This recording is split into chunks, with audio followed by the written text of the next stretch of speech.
पहले सुरक्षा। स्पेन के शहर सेविल में ये इंजीनियर एक खड़ी ढाल वाले रिएक्टर को मापने की तैयारी कर रहे हैं। ये पायलट परियोजना पूरी होने वाली है। परियोजना का दावा है सौर ऊर्जा भंडारण का नया तरीका। हमें सावधानी बरतनी होगी, इसलिए हम ऊपर जाने से पहले सौर क्षेत्र को स्विच ऑफ करेंगे। वहाँ 14 सूरजों के बराबर तपिश है, हम तलहुन जाएंगे। आज रिकार्डो अपने सहकर्मी गुंथर शूमाखर को यहाँ का दौरा करा रहे हैं। इस प्लांट पर जर्मन इंजीनियर शूमाखर का ये पहला दौरा है। वो उन तमाम शोधकर्ताओं में से एक हैं जिन्होंने यूरोप के विभिन्न संस्थानों में इस रिएक्टर के हिस्से तैयार किए हैं। महामारी के चलते इसे इंस्टॉल करने नहीं आ पाए थे। अवरोधों के बावजूद उन्हें उम्मीद है कि सौर ऊर्जा संग्रह करने की दिशा में ये प्लांट मील का पत्थर बनेगा। बेस में कैल्शियम कार्बोनेट को रिएक्टर में डाला जाता है। इसे कहते हैं कैल्सीनर। ये चूना पत्थर का बना है जो सौर ऊर्जा को जमा कर सकता है। अभी इसके और परीक्षण होंगे। कुछ प्रक्रियाओं पर काम बाकी भी है। शूमाखर जर्मनी में अपने सहकर्मियों को एक मामूली सी चूक की सूचना देते हैं। मोहम्मद यूशा थर्मोकेमिकल रिएक्टरों के उस्ताद हैं, लेकिन इस दौरे में नहीं आ पाए थे। बिजली में हो रही कमी का पता लगाना जरूरी है। गर्म होने में इसने काफी समय लगाया और हम अधिकतम तापमान पर नहीं पहुंच पाए। दोनों इंजीनियरों ने पावर ब्लॉकों और प्लांट की कन्वर्जन तकनीक को डिजाइन करने में मदद की थी। इस प्रोजेक्ट से मोहम्मद यूशा को बड़ा लगाव है। अपनी मातृभूमि बांग्लादेश में वो जलवायु परिवर्तन की मार झेल चुके हैं।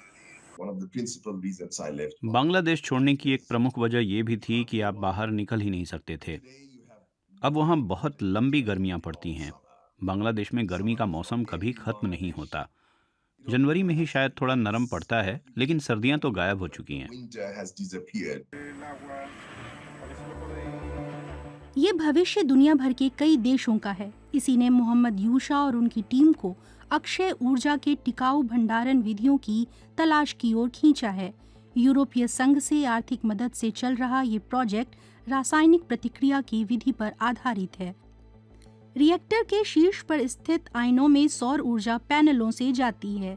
दोनों मिलकर 950 डिग्री सेल्सियस तक तापमान पैदा करते हैं। उस ताप से कैल्शियम कार्बोनेट, कैल्शियम ऑक्साइड और CO2 में बदल जाता है। ये अवयव या अंश लंबे समय तक स्टोर रखे जा सकते हैं और ज़रूरत पड़ने पर फिर से इस्तेमाल भी किए जा सकते हैं।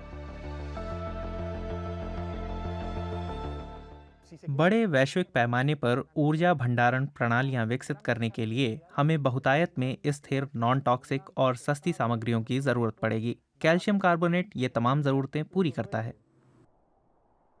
फिलहाल इसका दूर दूर तक कोई प्रतिद्वंदी नहीं है। यूरोपीय संघ में अक्षय ऊर्जा की 1/3 बिजली सौर ऊर्जा से मिलती है।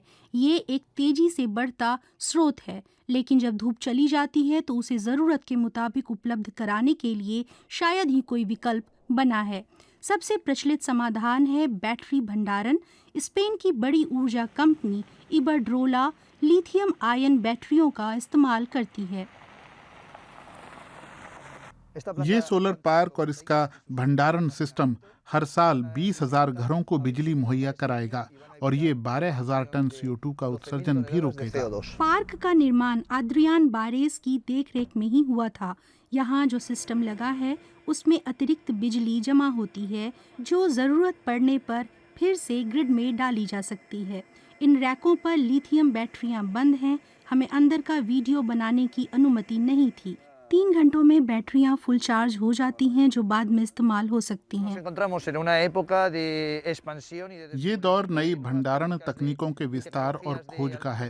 टेक्नोलॉजी तेजी से विकसित हो रही है, लिहाजा आने वाले समय में हमारे पास बाजार के स्तर पर और औद्योगिक स्तर पर और ज्यादा भंडारण सिस्टम होंगे।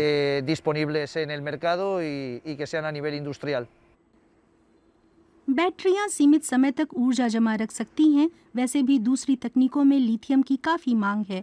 रिकार्डो मानते हैं कि यह तरीका लिथियम की ज़रूरत को जल्द ही खत्म कर देगा। लिथियम बैटरियां अद्भुत हैं।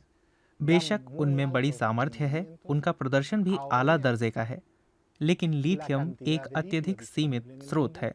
वो दुनिया में बस कुछ एक जगहों पर ही पाया जाता है।